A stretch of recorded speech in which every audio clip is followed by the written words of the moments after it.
ছাত্র গণঅভ্যুত্থানের মাধ্যমে যাত্রা শুরু করেছে অন্তর্বর্তী সরকার। এ বিষয়ে আলোচনা করতে রাজধানীর লালমাটিয়া থেকে আমাদের সাথে যুক্ত হচ্ছেন জাহাঙ্গীরনগর বিশ্ববিদ্যালয়ের অধ্যাপক ডক্টর কামরুল ইসলাম। অধ্যাপক ডক্টর কামরুল ইসলাম, আপনাকে স্বাগত। আমরা জানতে যাচ্ছি, অন্তর্বর্তীকালীন সরকার আজ থেকে কাজ শুরু করেছে, কালকে শপথ নিয়েছে গতকালকে রাতে। প্রত্যাশা কি এই নতুন সরকারের কাছে? জনগণের অনেক প্রত্যাশা আছে এবং সাধারণ মানুষ চাইছে যে নতুন কিছু করবে তারা এবং সাধারণ মানুষের মনকে জয় করবে। কতটুকু পারবে তারা? প্রিয় নাম্বার সেট করে বিকাশে সেন্ড মানি করুন ফ্রি। ধন্যবাদ আপনাকে। প্রথমেই আমার নামটা একটু সংশোধন করে নেই, আমি কামরুল আহসান। দেখুন, আমি যেটা মনে করছি, আমাদের একটা ভয়াবহ ক্রান্তিকাল পার করছি আমরা। সরকারবিহীন একটা অবস্থায় ছিলাম। প্রথমে আমি প্রশান্তি জানাচ্ছি, দেশের যদি অভ্যন্তরীণ কিংবা বাহ্যিক কোনো বড় ধরনের সংকট তৈরি হতো, আমরা জানি না কি হতে পারত। সেই বিবেচনায় এই বিশেষ পরিস্থিতিতে একটি অন্তর্বর্তীকালীন সরকার গঠিত হয়েছে, সেটা একটা প্রথমে স্বস্তির ব্যাপার। এবং দ্বিতীয়টি হচ্ছে, যেটা মনে করছি যে আমরা যে প্রত্যাশা নিয়ে আমাদের এই 2024-এর মুক্তিযোদ্ধা আমি যাদের বলি, তাদের যে প্রত্যাশা নিয়ে আমরা শুরু করেছি, তাদের প্রতিনিধিত্ব আছে এই পরিষদে। এখন প্রশ্ন হচ্ছে, সবকিছুতেই একটা চ্যালেঞ্জ থাকে, সবকিছুতেই একটা চ্যালেঞ্জ থাকে এবং এই চ্যালেঞ্জের জায়গাটা হচ্ছে ভয়াবহ। যেহেতু দীর্ঘ সময় যাবত আমাদের এই চ্যালেঞ্জটি তৈরি হচ্ছে, বিগত সরকার, পতিত সরকার যাই বলুন, তারা অ্যাড্রেস করতে পারেনি। তার মধ্যে প্রথম চ্যালেঞ্জ যেটা আমি দেখতে পাচ্ছি এবং প্রত্যাশা করছি, শৃঙ্খলা ফিরিয়ে আনা। দ্বিতীয়টি হচ্ছে ভয়াবহ অর্থনৈতিক বিপর্যয়ের মধ্যে আছি, আমরা এখনো টের পাচ্ছি না। অর্থাৎ বিষয়টা এরকম যে আপনি একটা বিশেষ মিল গ্রহণ করেছেন দুপুরে, কিন্তু আপনার আর খাবার নেই। আপনার যখন আপনি ক্ষুধার্ত হবেন, তখন আপনি অনুভব করবেন যে আপনার খাবার নেই, মৃত্যু অনিবার্য। অর্থনীতির অবস্থা ঠিক এরকম, এটা ফেরত আনতে হবে। এবং সবচেয়ে গুরুত্বপূর্ণ লক্ষ্য যেটা রাজনৈতিক, সেটা হচ্ছে আমাদের রাজনৈতিক সংস্কার এবং রাষ্ট্রীয় সংস্কারের যে জায়গাটি, সেই জায়গাটিও খুবই গুরুত্বপূর্ণ। ফলে অন্তর্বর্তীকালীন সরকার এতটি ক্রাইসিস নিয়ে, এত বড় একটা অবস্থা নিয়ে, এত বেশি এজেন্ডা সামনে, তো সেই জন্য গণপ্রত্যাশা অতিমাত্রায় বেশি। আমি সেখানে বলতে চাই যে আমরা আমরা এই অন্তর্বর্তী সরকারকে আমরা আসলে অর্থনৈতিক কারণে, শৃঙ্খলা ফিরিয়ে আনবার কারণে প্রথমত অন্য কোনো জায়গায় না গিয়ে তাদের সহায়তা করি।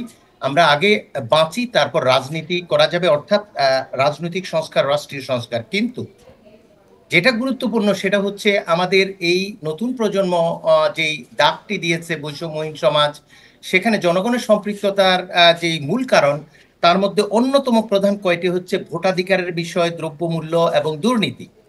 ফলে এত এত কাজ একসঙ্গে তাদের ঘাড়ে পড়েছে, আমি খুবই আশঙ্কায় রয়েছি। আমাদের প্রত্যাশা যেহেতু সীমাহীন, আমাদের এই নতুন সরকার যারা এসছেন, অভিজ্ঞতা এবং তারুণ্যের যে সমন্বয়, সেখানে আমাদের প্রত্যাশা পূরণের জায়গাটি মানে এর বিকল্প নেই। কিন্তু আমার মনে হচ্ছে যে সব দিক থেকে সহায়তা যদি না পায়, লক্ষ্যে পৌঁছানো খুবই কঠিন হবে। ডক্টর কামরুল আহসান, একটি বিষয় জানতে চাচ্ছি, নতুন সরকার কোন ক্ষেত্রে শুরুতে তাদের হাত দেওয়া জরুরি বলে মনে করছেন, আর তারা যে একটি চ্যালেঞ্জ নিয়ে এসেছে, সেই চ্যালেঞ্জ বাস্তবায়নে তাদের আসলে কতটুকু তারা সফল হতে পারবে? প্রথমত যে কাজটি করা উচিত, দেখুন, আমাদের গত 3-4 দিনের যে দৃশ্য, এটা সম্পূর্ণ অনাকাঙ্ক্ষিত। আমরা দেখেছি যে পরিবর্তনের জন্য আমরা এসেছি, সেই বিষয়গুলা বিরাজমান।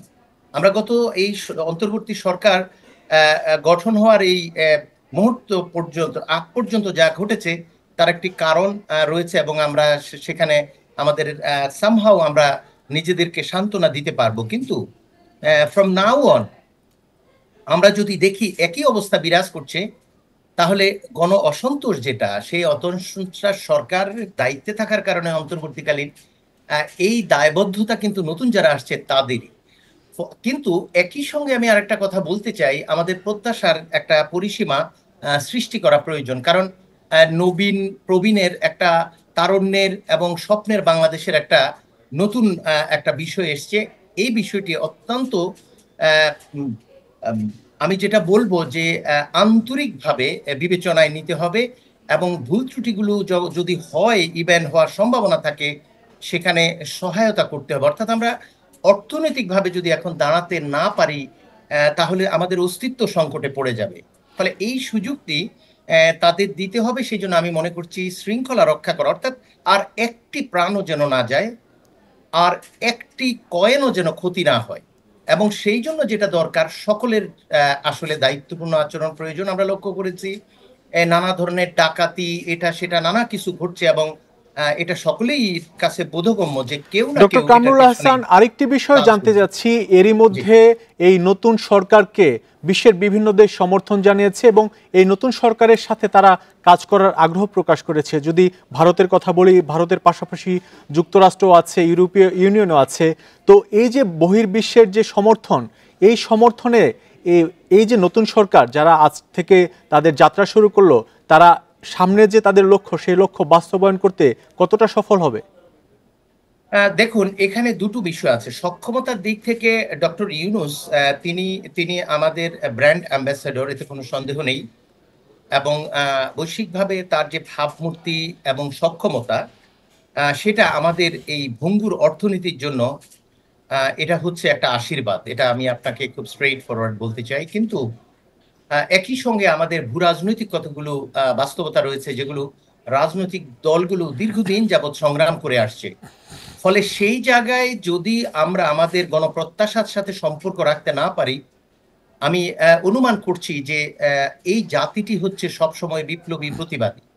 আপনি দেখুন, ভারত এবং পাকিস্তানের বিপরীতে বাংলাদেশ হচ্ছে একমাত্র দেশ এই এলাকায় যেটা রণাঙ্গনে যুদ্ধ করে স্বাধীনতা অর্জন করেছে, গোল টেবিলে নয়।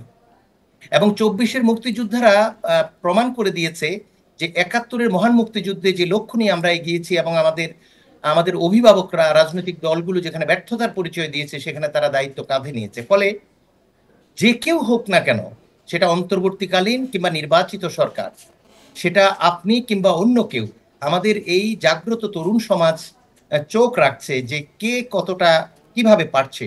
ফলে আমি বিশ্বাস করি যে আমাদের দেশের স্বার্থ, যেটা অর্থনৈতিক, রাজনৈতিক, এই দুটো বিষয়, এবং যেটার সাথে আমি আরেকটা গণমানুষের প্রত্যাশা, দ্রব্যমূল্যের ঊর্ধ্বগতি যেটা, এটা নিয়ন্ত্রণ করা, দুর্নীতি মুক্ত করা, এইসব জায়গাগুলো যেমন অ্যাড্রেস করতে হবে, তেমনি আমাদের জাতীয় স্বার্থ যেটা, সেটা আঞ্চলিক আন্তর্জাতিক যে উন্নয়ন সহযোগী আছে তাদের সঙ্গে যতটা ব্যালেন্স রাইট করে করা যাবে, ততটাই গণদাবির সাথে সম্পৃক্ত হবে। তা না হলে এদেশের বৈশিষ্ট্য অনুযায়ী প্রত্যেকেই সময় যখন আসবে ঠিক সঠিক কথাটা বলবে এবং এক্ষেত্রে অগ্রণী ভূমিকা পালন করবে।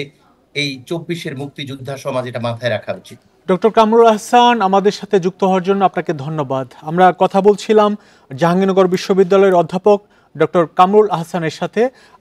চলমান যে গণঅভ্যুত্থান ছিল, সেই গণঅভ্যুত্থানের পরে নতুন সরকার গঠন হয়েছে, সে বিষয়ে তিনি জানাচ্ছিলেন।